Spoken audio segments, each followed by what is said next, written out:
Costus দেখতেই পাচ্ছেন আমার হাতে বর্তমানে রয়েছে কস্টাস, যেটার উপকারিতা আলহামদুলিল্লাহ অনেক।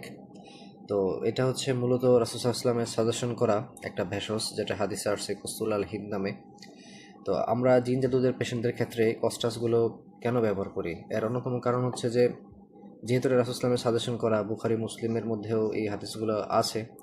পাশাপাশি এটি হচ্ছে আপনার 60 রোগের শেফা এবং বুকের পাঁজরের দুই পাশের জন্য খুবই উপকারী, যে কোনো রোগের ক্ষেত্রে এটা খুবই ভালো কাজ করে।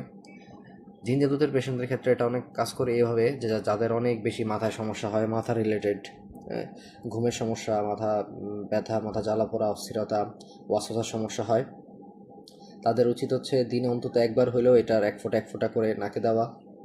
যাতে করে এটা ব্রেনে চলে যায়, মাথায় চলে যায়, এখান থেকে এটা আস্তে আস্তে যেই প্রভাবগুলো হয় এটা আস্তে আস্তে কমিয়ে দিবে।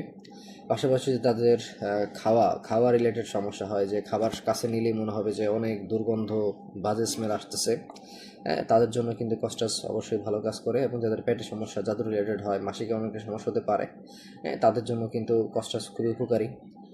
তো কস্টাসের আসলে উপকার ব্যাপকভাবে আছে। এবং কেউ যদি চায় কস্টাস আপনার ওই অলিভ অয়েল তেলের সাথে ম্যাসেজ করে শরীরে ব্যবহার করবে, সেটাও করতে পারে।